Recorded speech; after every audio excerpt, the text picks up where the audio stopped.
Good evening, everybody. Welcome to Two Way tonight. Thank you for joining. We have a lot of news to get through, and we have some great guests. So we're going to do our best to efficiently use this hour. Very grateful to you for making time on a Friday night. If you're in the East Coast, if you're somewhere else, maybe it's a different time. But our storylines for the whole week kind of carried through. Um, President Trump made a lot of news today, had three or four events where he spoke on camera. And so we'll show you some of that. Israel, Middle East, Ukraine, Doge, Mayor Adams, all developments on all of those today, and all super big stories. And we're going to be joined today by some folks who are expert on Israel. Mark Dunkelman, who's got a new book out on progressives and how they can reinvigorate government, is going to be here as well. And so we'll go with our normal format. If you're here on the two-way platform, please raise your hand, electronic hand, yell. It's the yellow thing.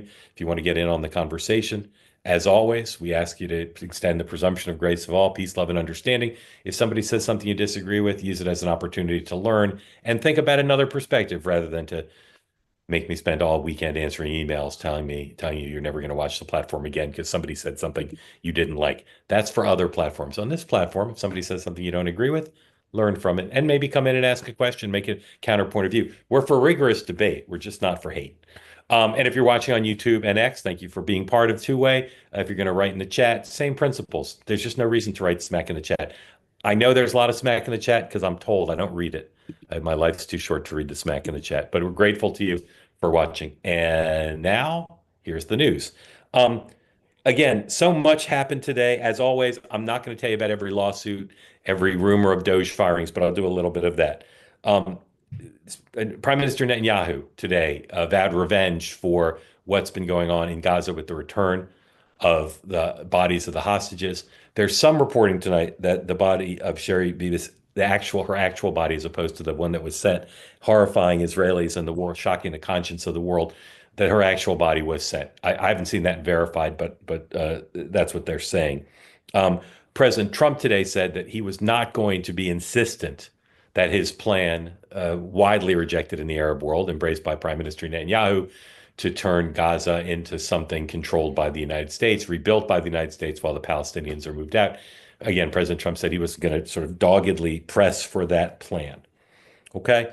I'll play a little sound for you now from the president talking about Israel today, just to give you some flavor of where his head is at on that issue. Then we'll talk about Ukraine. We'll come back. Please play number one. This is President Trump today talking about the Middle East. Thing in the Middle East. We're going to have some good news in the Middle East. What happened yesterday, the sight of those babies was not acceptable to anybody. Nobody's seen anything like it. All right. And then play number two, please.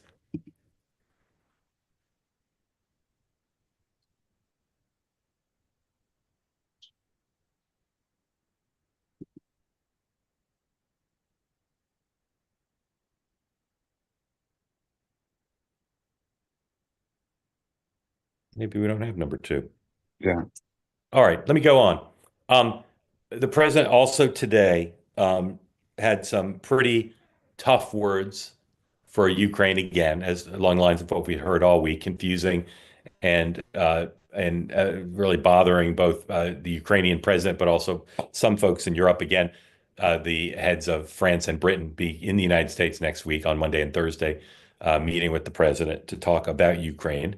Um, there's also a report in the Wall Street Journal that broke a little while ago saying that the minerals deal um, between the United States and Ukraine, modified more towards the liking of President Zelensky, is on the pathway to being done. President Zelensky himself, in remarks late today in Ukraine, suggested as much. So a lot of tension earlier in the week when he was presented with the deal by the Treasury Secretary of the United States and rejected it. That appears to be on track, at least according to the Wall Street Journal.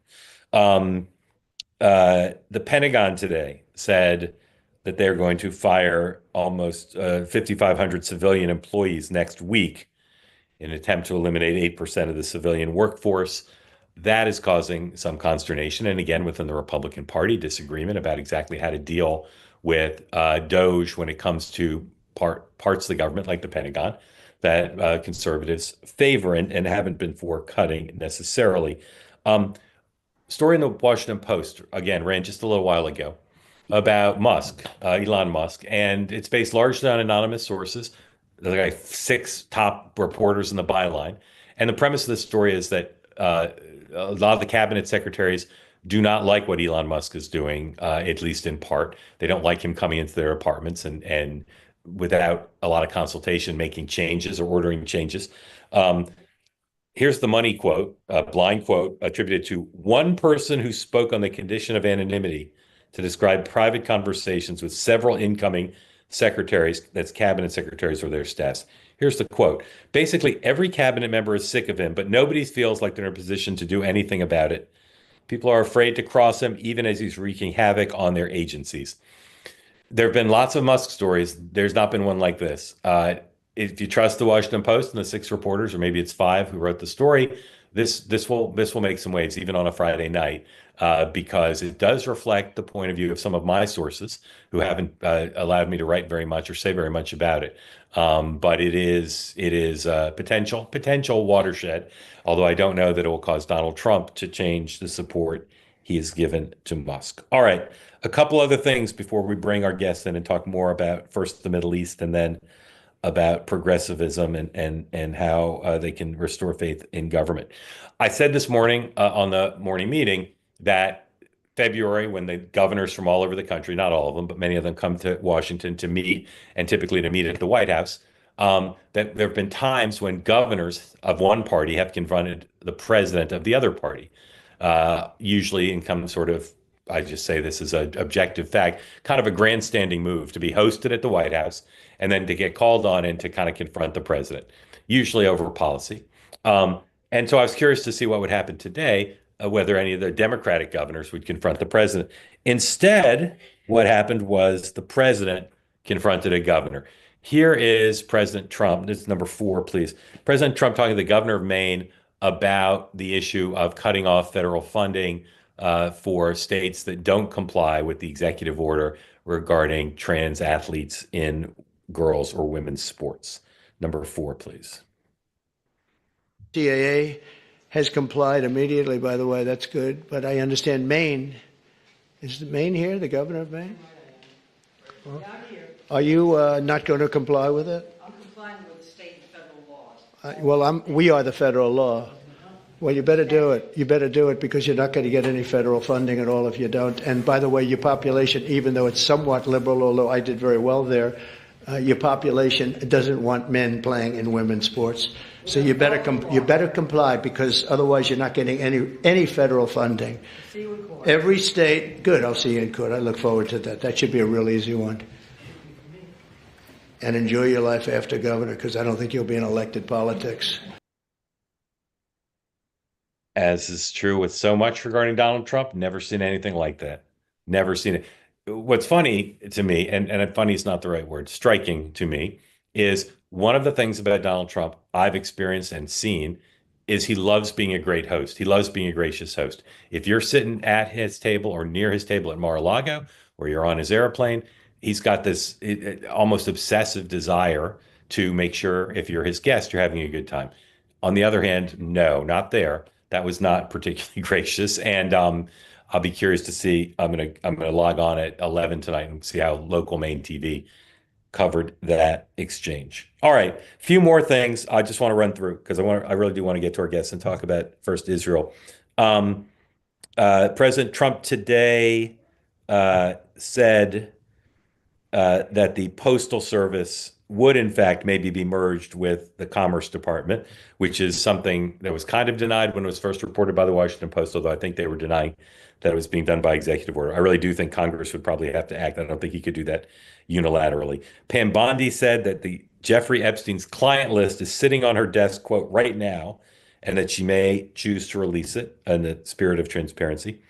The judge in the Eric Adams case, faced with both the defense and prosecution asking the case to be dismissed with prejudice, brought in a former Republican Solicitor General, Paul Clement, to offer a different point of view.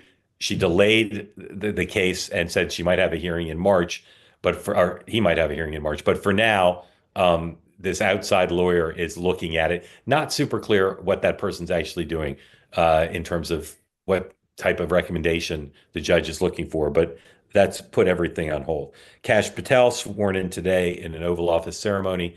Let's play that. Number 12, 16, please. Kash Patel, the head of the FBI. I'll show you the swearing in of that.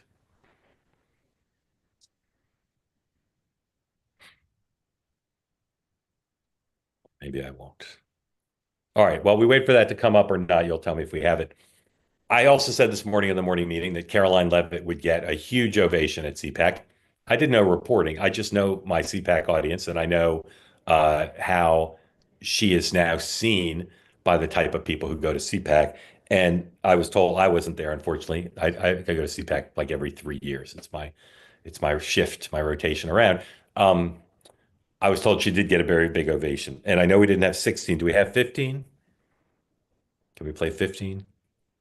We had a little with some technical difficulties earlier today. Ian, do you have it?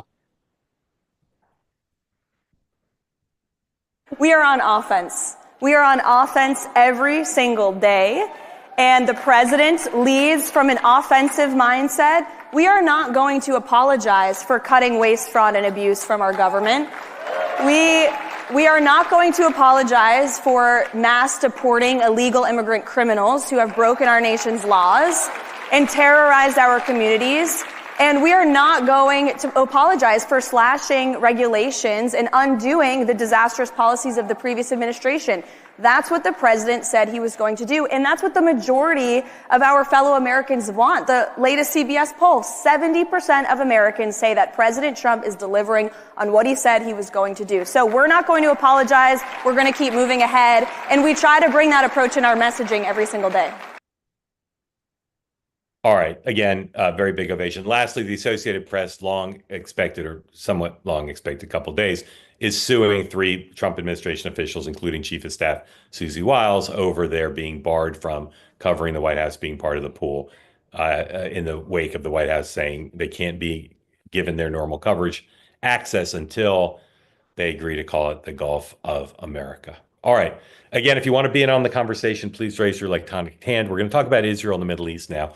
I got an extraordinary email this morning from a source of mine in Israel who is not the biggest Netanyahu fan and who has had a pretty measured response to everything that's gone on. And I woke up and read it, and it was very upsetting. I'm going to read it to you. I've got permission to share it without identifying the person who wrote it, and it was written before some of the latest events, but I think it does capture something that you don't see particularly well captured in the American media today and overnight. Here it is. In the last few hours, number 1, you saw that grotesque celebration around the bodies of our babies. Number 2, 5 buses exploded near Tel Aviv. Thank God no one was hurt, only because the terrorists set the timers for 9 p.m. when they meant to send them for 9 a.m. when hundreds would have died. Hamas took responsibility, some quote-unquote ceasefire. 3, the bodies of the abused boys were positively identified and it was determined they were brutally murdered in November of 2023. The third body was not the mother or anyone else they could identify. This is, I think, the important part. I cannot convey the degree to which my furthest leftist friends are now sounding like Meir Kahane, the late Israeli who was banned from politics for advocating for expulsion. My own reaction is that we now need a total blockade on Gaza. Fuck the humanitarian aid, nothing in, nothing out, except our hostages, and any Gazans who have a country to take them. Might not sound like peace, love, and understanding, but I think my mindset is probably reflected across a huge majority swath of the Israeli public right now. Why am I telling you this? Obviously, because the dominant media in the United States will not report it and will not listen to me, but you will. Super upsetting email for me. And I've heard from other people today who I published that this morning in my newsletter, and heard from some other people who said it's spot on. That this last day has been as upsetting a day as they've had in Israel since the initial attacks. Those little boys have become, for so many people in Israel and around the world, a real symbol of the brutality and of the inability of the ceasefire to bring about some sort of resolution that is acceptable. So I want to talk about all that and apologize a little for getting a little bit upset about it, but find it upsetting. So let's bring in our two guests. Grateful to you for making time. Um, and just pardon me while I collect myself here. Our two guests are both important voices in the movement of Americans. Noah, you'll help me find our second guest while I unmute and begin here with AJ. AJ Edelman is grateful to you for joining. He's a member of the Israeli bobsled Olympic team, training for another Olympics coming up in a year, and is been one of the folks very active in helping Americans understand what's been going on and talking about the stakes involved. And also with us is Eve Barlow, who's a journalist and author, has writes on Substack at Blacklisted, and again has been an extremely valuable voice for Americans and folks around the world to understand what's going on and what should be done. Very grateful to you both for joining. Um, uh, Eve, start with you. Just tell me how you feel about it and how you think about the last 24 hours. Well, you said that you were very emotional, and it's not like me to not be able to contain my composure, and I will do my best to contain my composure while I answer your questions. But you said that this has been the hardest day for Israelis since the initial attacks on October 7th. I wrote a piece last night on Blacklisted, my Substack, and I said that today is October 503rd because there hasn't been a day that has felt in any sense like one that we've experienced pre-October 7th, since October 7th. And I think the last 48 hours has been, in many ways, actually not just like an echo of October 7th, but a total amalgamation of all of the pain that we have experienced for the past 503 days, because October 7th happened, and then October 8th happened, and October 8th continued to happen every single day since, wherein the entire Western world around us has not just turned a blind eye to the suffering that we have experienced at the hands of Islamic Jihad and Islamofascism, but they have enabled it and supported it. And that continues today. The silence continues today. The excuses continue today. The peddling of Hamas narratives continue today, despite, for any person who couldn't sleep and who was awake, wide awake at 1 a.m., the evening before last, witnessing the charade and the despicable spectacle that Hamas have used all of the billions of dollars of aid that they have received for the last 20 years to create, among other things, including their terror tunnels and their weapons networks and their training and everything else that has contributed to the war launch pad that is Gaza, because that is all Gaza actually is.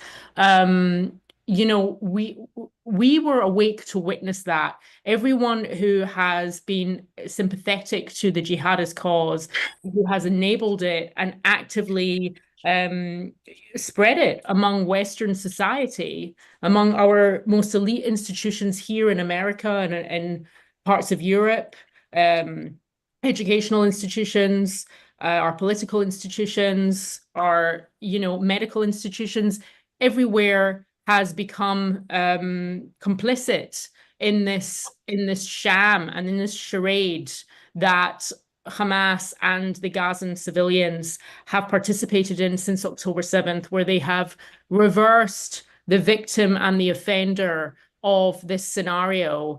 And the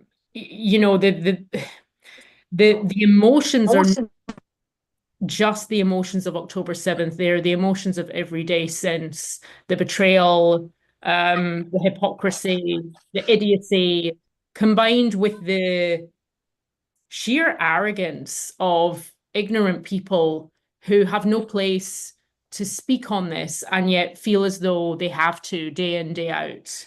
and misspeak. Eve, thank you. So I've been a journalist for decades, and I learned early in my career when I worked with Peter Jennings, who was my mentor at ABC News, the strong feelings that people have about this issue. Okay. We talk about it here sometimes. Peter was the most fair journalist I worked with, and he had great sympathy for the plight of the Palestinians. This is back in the 80s and 90s. And I would go to family events with my Jewish family, and they would say, "How can you work with that guy? That guy's so unfair." And the New York Times, same thing. I was a little surprised this morning when the New York Times describing the ceremony, probably not the right word, but where the Palestinians handed over the bodies, Hamas handed over the bodies, they described it as grotesque. Surprising to me that the New York Times would use that word, but in a good way, surprising, because it was. My point is, I know how emotional this issue is. I want participation tonight. We'll hear from AJ. We'll hear more from Eve. Mark Dunkelman will join us and join in the questions. When we go to your questions, I want all points of view represented. If you think what AJ and Eve is saying is off base, if you feel more sympathy for the Palestinians than they might express, I want you to express it, but I want you to express it with the presumption of grace towards all, with an emphasis on peace, love, and understanding. This is one of the hardest issues on the planet, and it has been for centuries. But what's happening now is a tragedy, and there's one party that's responsible for what's happened. One party. That's my point of view. If you've got a different point of view, we want to hear it, but we want to hear it in a respectful way. AJ, thank you for joining. Eager to hear how you think about the last 24 hours and why it's been so emotional in Israel. So I would take before I start. Thank you for having me on, but I would take issue with one word that you mentioned, which is tragedy. This is not a tragedy; it's an atrocity. Right? A tragedy is something that befalls people. You keep going, but just so you know, I accept the correction. Absolutely, it is actively perpetrated, and it's so. I think every Jew or Israeli. So I'm both Jewish and Israeli. I grew up in the United States and moved to Israel 9 years ago. I think everyone feels a very shared sense in this war, and everyone has felt since October 7th their own individual sense of how they feel. I think that what separates, I mean, Eve put it very well, the October 8th continuing, it's rather than October 7th potentially continuing. October 7th was marked by sheer shock. I think there was profound shock on October 7th as to it's very hard to comprehend the gravity, the scale of destruction and rape and violence that befell these communities in Israel. Every day since, as we become more sensitive and more aware of the true intent and where the feelings lie, every day is more of a confirmation. But when we have these sorts of, say, ceremonies, county fairs to parade the atrocities, to parade the war crimes, every single one of these hostages is a war crime. Every single moment that they exist outside of their home is a war crime. And so to parade a war crime so nakedly in front of the world, as though to mock being able to get away with a war crime, is not just shocking to Israelis, it's incredibly disturbing on a deep visceral level, right? To have a world in which a group can so nakedly parade this violence and this disgusting way of life, and to just say, okay, you're going to have to negotiate with these people, right? You guys have to justify them being there, right? Or them remaining there. To on the Jewish sense, it creates an immense emotion of sadness, right? Like grief, deep grief. On an American level, just as an American, it's profoundly disturbing, right? As someone who grew up with Western values, it's shocking to see the embrace of such a barbaric way of living, right? Not a wholesale rejection, but an excusal of it, right? Even people going so far as to ask, or to question how these children died. It doesn't matter how they died. Of course, we know that they were murdered, right? But they died because they were stolen from Israel and put in a position where they were not safe. Every second after someone is stolen is the responsibility of the person who stole them to keep them, to nurture them, and they didn't. So it doesn't. Hamas can say they were killed in an airstrike. We know that's garbage, right? Because there's no reason Hamas keeping a child alive when they've murdered so many others, when they've raped so many others. Come on, it defies any sort of reality. But even the notion that it would be acceptable that it would be somehow more acceptable if they were killed as a byproduct of the war that they started it's shocking to have that debate. And so I think how we felt, or at least how I felt a couple of days ago, was anger. There was initially a drive for, like, it's the visceral response of, like, kick them all out, get them out. But then it turns to this sort of existential soul searching of, at what point does the world listen? Right? At what point does the world wake up to the fact that the majority of Gazans genuinely would want Jews dead? Right? And that's reality. Right? That's not it used to be gauche to say, to generalize, to what people accused of dehumanized. These children were stolen by civilians.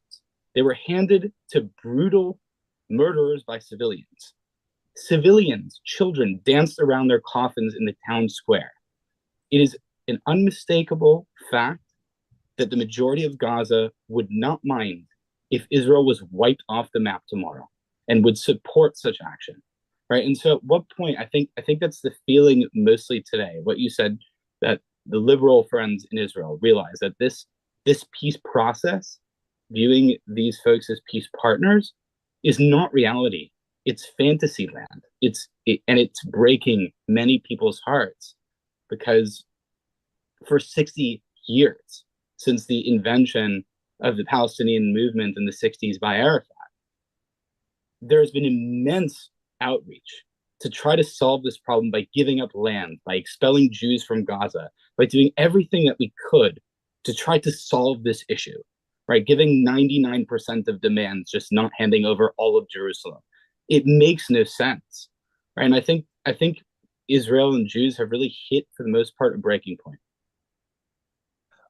Normally, I would ask more questions myself, but I want to get a lot of voices in, including Mark Dunkelman in just a bit. But first, I want to get a few folks in, and I hope you have a different perspective. I hope the folks I call on do.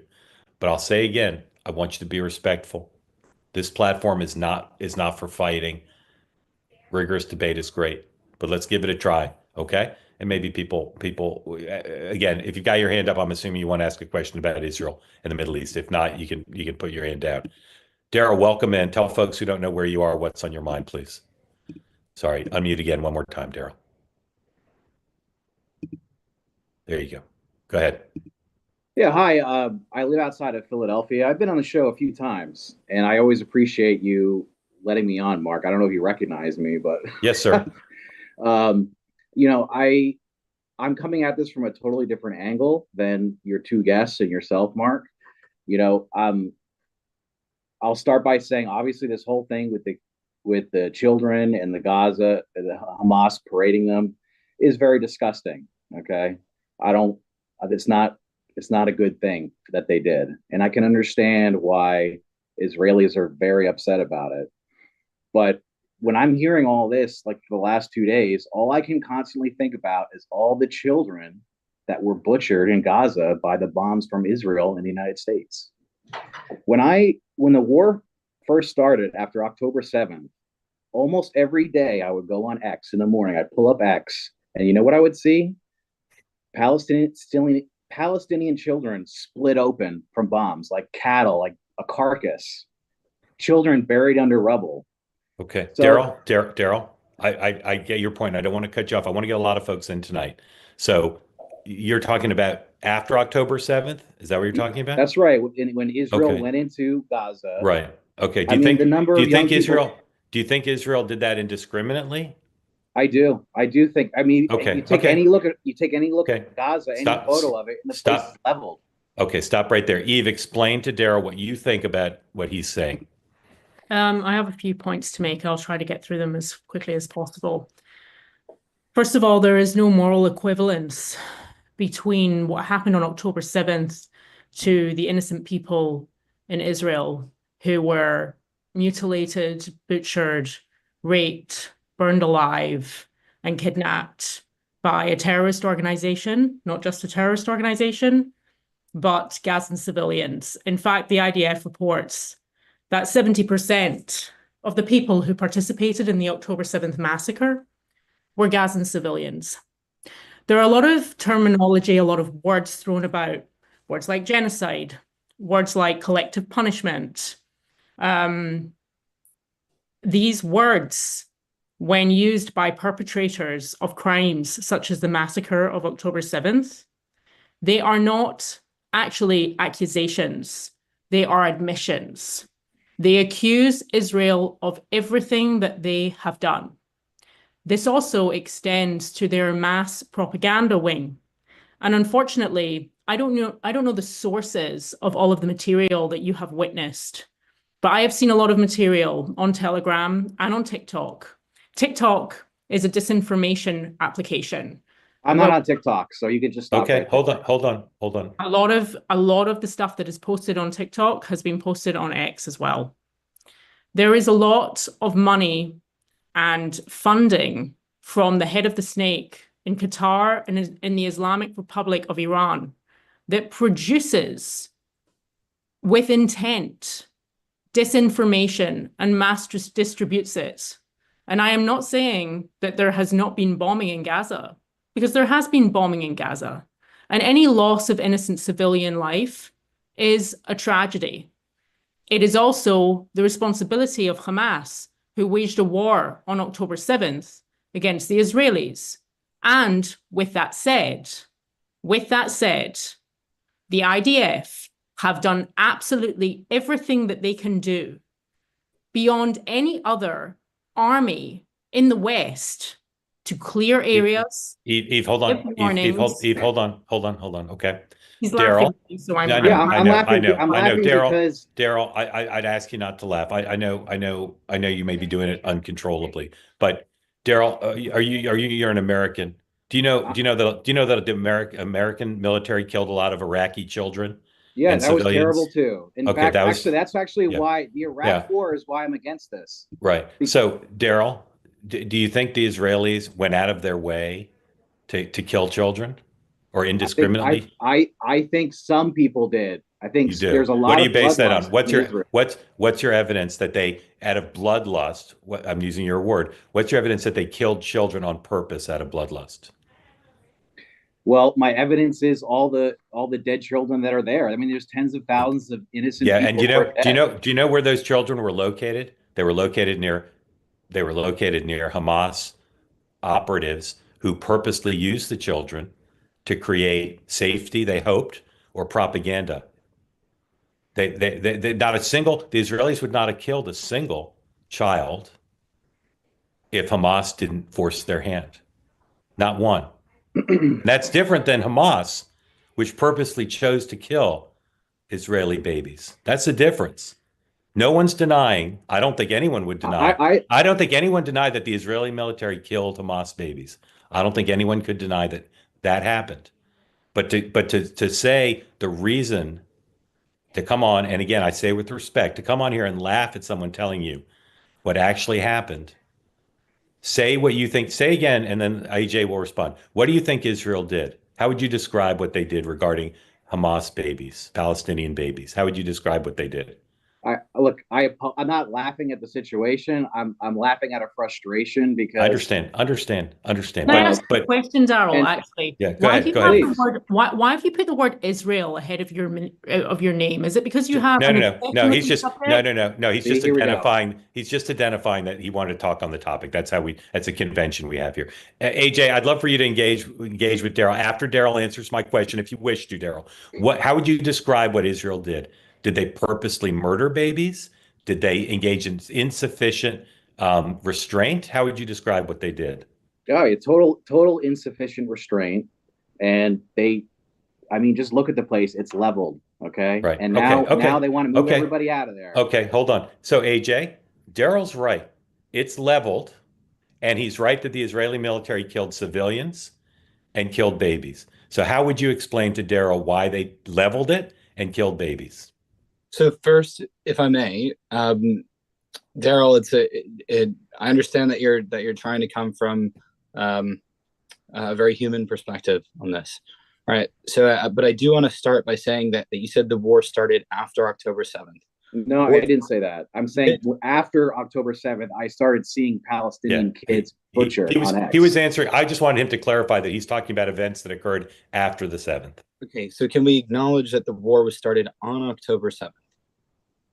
I think there was a massive escalation in the situation on October 7th when Hamas went in, and yeah, they killed a lot of people. I mean, that's not in dispute here. So the U.S. was drawn into World War II after Pearl Harbor. Do you think that was a dramatic escalation? Well, I think we were involved in World War II far before that. I mean, the escalation into the United States joining the conflict was Pearl Harbor, but we were involved. I mean, But I'm saying the United States going to war with Japan, was that an escalation? Of course it was. Okay, so I won't counter. I understand where you're coming from then. So from the perspective of I guess someone who is coming from a different side than you. Let's start with the children. Children are identified in Gaza up to 19 years old. Military age starts around 14, 15 when it comes to Hamas. All right, so an incredible amount of children who are killed in Gaza are not only military age, but actively engaged in combat. That's the first. The second is more than 50% or around 50% of the population is young, around what we would consider, or around what the metrics would include, our children. And so when there are deaths or civilians killed in Gaza, you would assume that 50% of those civilian deaths would be children, not the targeting of children, unless you had some specific bomb that weeded out by age. But deaths occurring from the war are going to invariably be young people. The third I would say is the civilian to combatant ratio is the lowest in modern urban warfare, bar none. It was 4.3 to 1, I believe, in Iraq. It is about 1 to 1 in Gaza. It is an incredible humanitarian feat to achieve such a low civilian to combatant ratio. And the only reason that it's been done, much to the chagrin and much to the despair of Israelis like myself, is that more boots were put on the ground than should have been put on the ground. Right?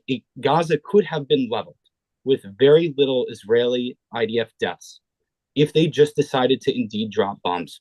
Right? If you take the logic that you're posing to its conclusion, Israel should not have put soldiers in harm's way. It should not have gone door to door. It should not have displaced the population from the north to the south, from the south to the north, moved 1 million people at a time. It should have just carpet bombed the entire place. But the reality is that the IDF is incredibly strategic. It's incredibly surgical in these. They do a number of things before they bomb any civilian area. They do a roof knock, a rooftop knock, which means it's a small bomb, it's a small explosive that is dropped on the roof of the building to signal that the building is going to be targeted. They drop leaflets in the area, and they do mass calling on all of the cell phones as well as SMS messaging. There is no other military in the entire world that goes out of its way to project where it's going to bomb before it bombs. Hold on, AJ. Daryl, do you dispute any of that? Are you skeptical of any of that? I'm not trying to dispute any of the individual things that AJ just said, but Yeah. I just listened to 5 minutes of him trying to explain away all these innocent civilians who've been butchered. Now you can say, oh, some of them are fighters or whatever, but no, Daryl. Some of them are fighters. Yeah, I'm sure there are. They were also, as AJ just said, they were warned more directly and with more restraint than any other military in the world would engage in, including our own, by the way. And so I know I feel comfortable speaking. AJ and Eve, they mourn the loss of life of innocent and particularly children and babies. in Gaza. I know they do. Can I just But stop you right there and yeah, just say one yeah, thing, okay? yeah. If they, I'm not trying to be mean by saying this or whatever. I'm just trying to make this point. If people really cared about all the innocents who died in Palestine, Yeah. there should be just as much outrage as there is to the last couple of days over this couple of people and 2 children who died. And I do agree it's horrible. No, Daryl, it's not the same, Daryl. Go ahead, Eve. There is plenty outrage. There has been outrage. We have done nothing but talk about this for 503 days while everyone else goes on with their lives. We have done nothing but try to educate the world about the why. The why are their children dying in Gaza? Because the why is important. The reason for why they are dying is important. The people responsible. Why are they in Palestine, Eve? Why are all these people in Palestine? Why are who in Palestine?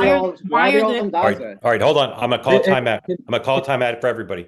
Daryl, I appreciate you coming in. I appreciate you. Thank you. You play an important role. I just want to get more folks in because sure, this is a topic the four of us could talk about it forever. AJ, briefly, while I bring Daryl out and bring somebody else in, you make your point.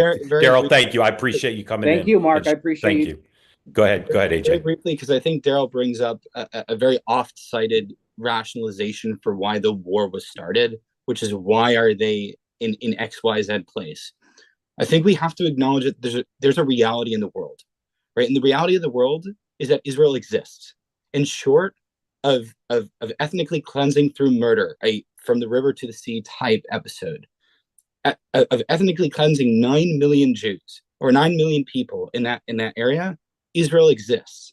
And so it's not a pretext to start wars. It's not a pretext to start 6 wars of annihilation and then lose every time and say it's because we're here. The answer to that is to then come to the table and to say, how can we make this work? Rape, stealing of people, and murder is not the answer to why are we here.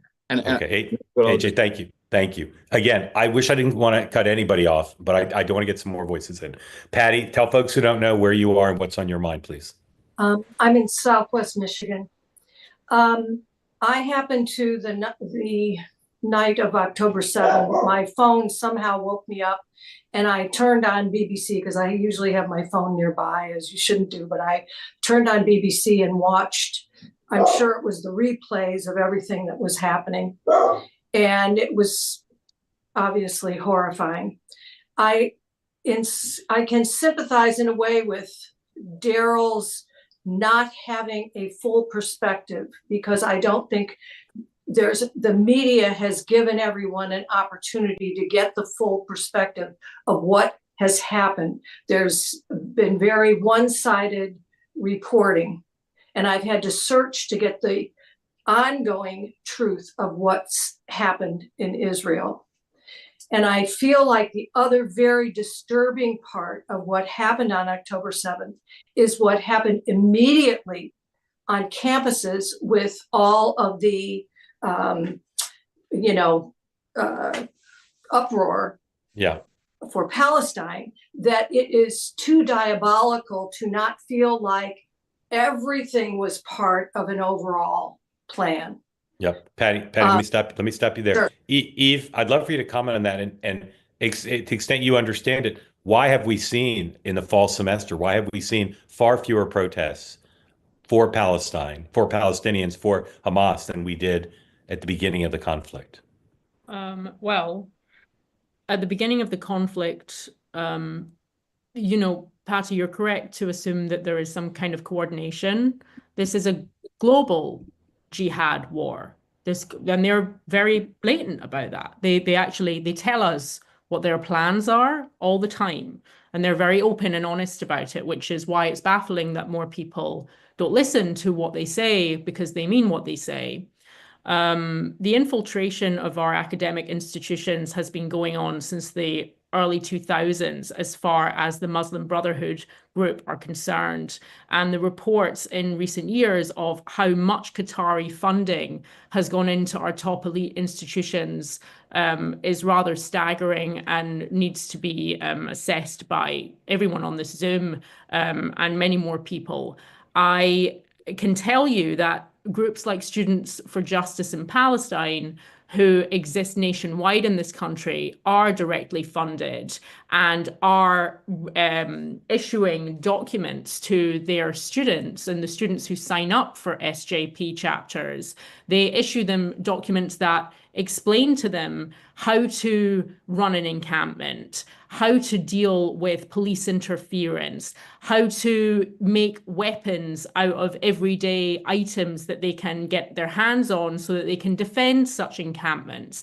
These are materials that have been widely distributed to students in these encampments. And this was all set up so that it would be heavily coordinated with the attacks by Hamas in the Gaza envelope in the south of Israel on October 7th, so that this would, and it did, mere hours later, follow the attacks in Israel. And I don't know if you're paying, as close attention to some of the ceremonies, the barbaric ceremonies that we're seeing coming out of Gaza when the Hamas militants released the hostages. But during these ceremonies, you'll see on the stage the billboards that they have printed off and the slogans that they have printed off on the billboards. And the slogans are the exact same slogans that students around American institutions who have been in these encampments have been spouting and graffitiing themselves on the buildings. And that is not a coincidence.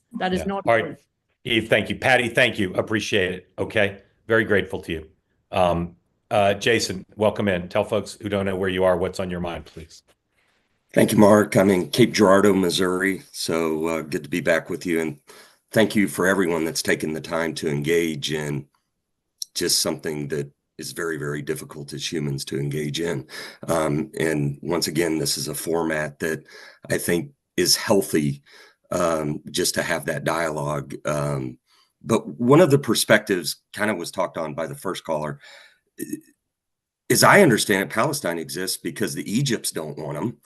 Jordans don't want them. I mean, if Palestine tried to go into Egypt, they would get shot. If they tried to run to Jordan, they would get shot. So it's like they kind of just, both the Arab community just keeps them in Palestine as much or more than Israel does, because there's no freedom. And that builds tension as well. So with where the Trump administration is, maybe the leveling of Palestine, the administration taking a look at this and saying, Egypt, you're going to have to step up and take some of these people. Jordan, you're going to have to step up and take some of these people, get them out of Palestine. Maybe that's the out of the box solution that this 60, 70-year-old problem is going to take. I don't know what anyone else thinks. But Great couple. At least a couple issues raised there. AJ, address both parts of that, if you would. The pressure on the Palestinians to find a homeland, and then this question of whether the president's solution is a good one. So I'll start with addressing even the premise of why there is an issue in the first place. The question as to why is because historically throughout the century, so I think the Arab League, the Arab countries discovered something very, very profound after 1948, which is a lesson that many countries had discovered over many centuries before, which is if there is a domestic problem that you have created, that your government has failed at, a very effective displacement for domestic unrest is to blame the Jews. And by keeping the Arabs who they had told, by and large, in 1948 to leave until they could wipe the Jews out in the 1948 war. By keeping them as a separate entity, they could therefore place an incredible amount of internal or domestic problems at the feet of Jews. And so the Palestinian people have been kept as a pawn in the Arab League and Arab countries' domestic and international disputes for a very, very long time. Now, why don't they solve the problem? Why didn't they solve the problem between 1948 and 1967? Why did Jordan annex the West Bank? Why did Egypt hold Gaza? Why didn't they create an Arab state? Because they simply didn't want to. They don't actually genuinely care about this issue. Now, in terms of, so what were the two? I'm sorry, Mark. But what do you think of the President Trump's idea? So I think it's incredibly important to change to change where the needle starts. So in every single war, so Hamas has started, or the Palestinians have essentially started 6 wars of annihilation against Israel. And every single time they lose, and they lose quite badly. But what happens is they come out on top after every war. There's 2 things that happen. One, the domestic standing of who started the war skyrockets. Hamas's approval rating in the West Bank is through the roof right now. I believe it's over 80%. If elections were held, they would wipe out Fatah. The second is that everyone promises to rebuild, right? The entire international community promises to cover the entirety of rebuilding the place. And when that happens, Hamas, the PLO, they skim off the top. The people get richer, the people at the top get richer, and they divert all of that funding and all of that aid to create the infrastructure for the next war. And so I think that this is a very necessary step that the United States is taking, which is saying, as opposed to, and this is not to shoot the Biden administration, that's for another time, but their immediate response, Blinken's immediate response was, well, we need a 2-state solution. We need to figure out this 2-state solution. That's a reward for 10-7, right? Changing the discourse to, hey, the United States now owns your place, right? That's the starting point. What are you going to do to change it, to change that back, as opposed to, okay, you've started a war. What can we give you to admit defeat, right? It's a very, very necessary change in dynamic, right? Because it enforces it enforces consequences on horrific, barbaric actions. So that's what I think of the plan of Trump's plan. I think it's incredibly dynamic. Whether it's feasible or not, it at least moves the needle as it needs to be moved. And Mark, what was the second point? No, that's you covered them both. Jason, thank you. Very grateful to you. Thank you for coming in. All right. AJ and Eve, you've probably never met Haley. Haley is a regular here, and she's for the first time brought somebody with her. And Haley, like you, AJ, is a citizen of Israel and of the United States. So, Haley, you two take it away. Tell us where you two are, what's on your mind. Yeah. Okay, so this is a very emotional day for both of us. This is my husband, Itai. Nice to meet you. He's also Israeli. We moved to America together. I just basically wanted to kind of just put in a little story from my time in the IDF, based on what was said first, with the first guest. When I was in the IDF, I was in the Navy. I was basically like border control, with the eyes on the cameras for the Navy. And we would sometimes, our ships would have to take Palestinians for questioning just to find intelligence and things like that.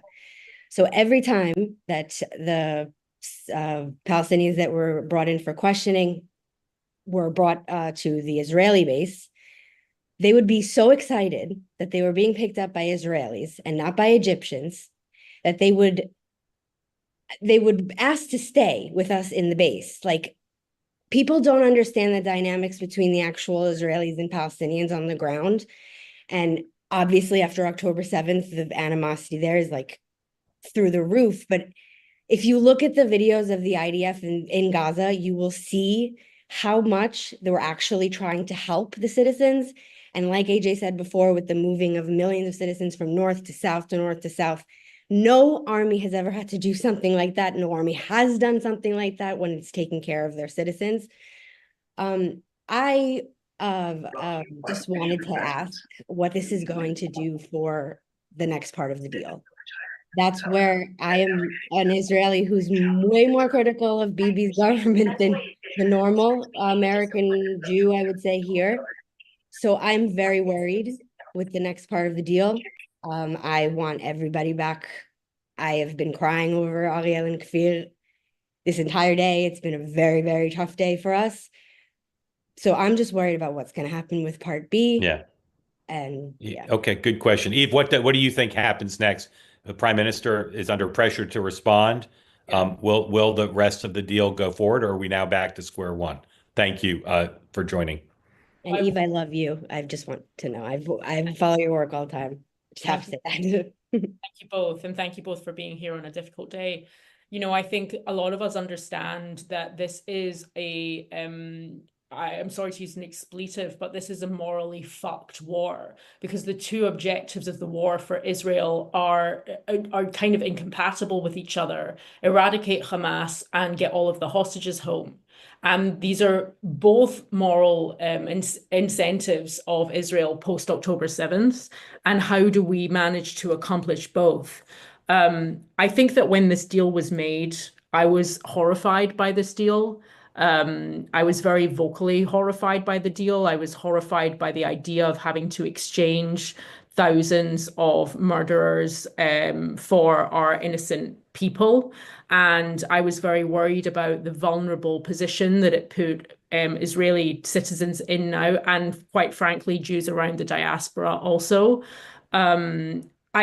I never anticipated when the deal was made that phases 2 and 3 of the deal were actually ever going to conceivably be carried through. It felt to me like the deal was a front, the shop window, basically, for whatever was being negotiated behind the scenes and whatever power plays were being made. I too want to see all of our hostages returned.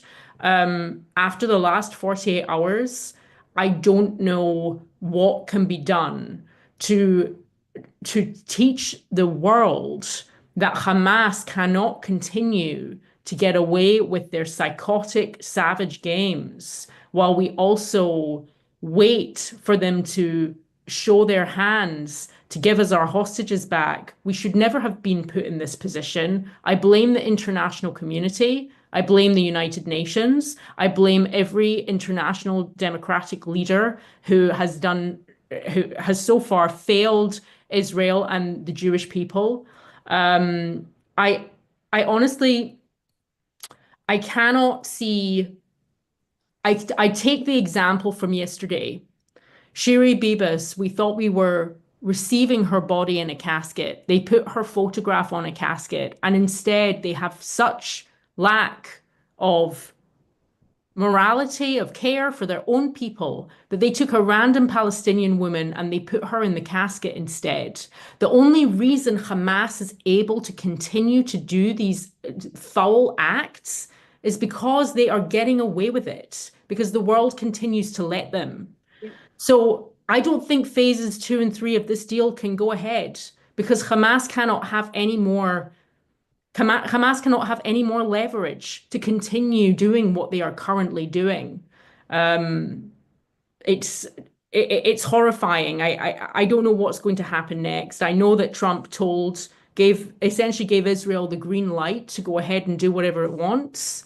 And so far, Netanyahu has shown restraint and has not done what I assume Trump thinks he will do. Wait till Sunday. Wait till Sunday. Wait till Sunday. Saturday. Yeah. Itai. Hold on. Itai. Haley and Itai, thank you both for joining. I want to try to end on time, particularly because it's Friday night. AJ, you first. What would you ask American citizens to do now? What things can Americans do who share your point of view?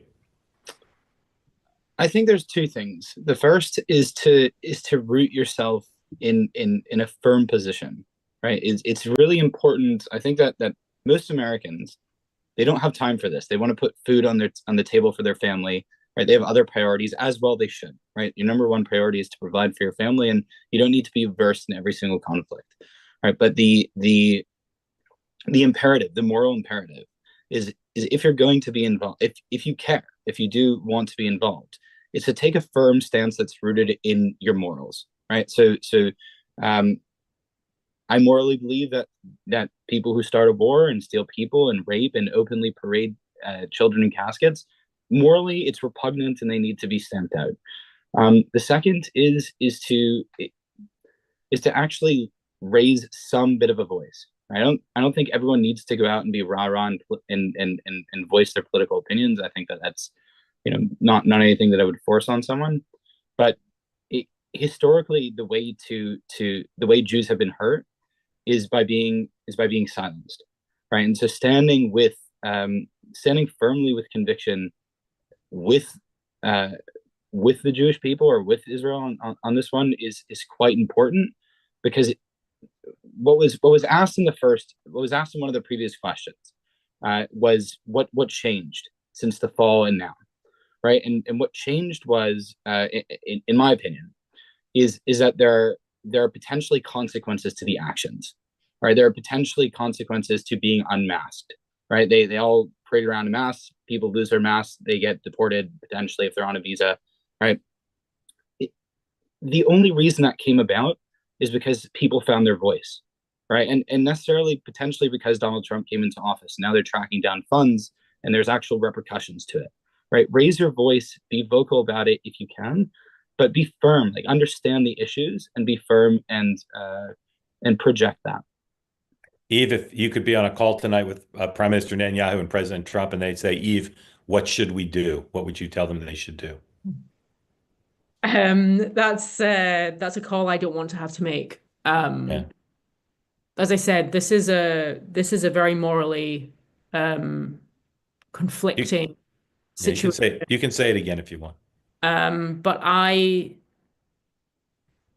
for me, the two-state solution died on October 7th, and I said that instantaneously the second I saw the gravity of what was going on. There is no world in which Israel can share a border with the people of Gaza as they currently are. And that's what I'll say. Yeah. I would hope that people who watch tonight who disagree with AJ and Eve, and it's your right to disagree with part or whole of what they said, I hope you would respect them for their passion, for their moral clarity, for what they believe, and for their concern for facts. And you may have heard them say some things you don't think are factually true, but they're not making arguments that are just emotional or reflexively pro-Israel.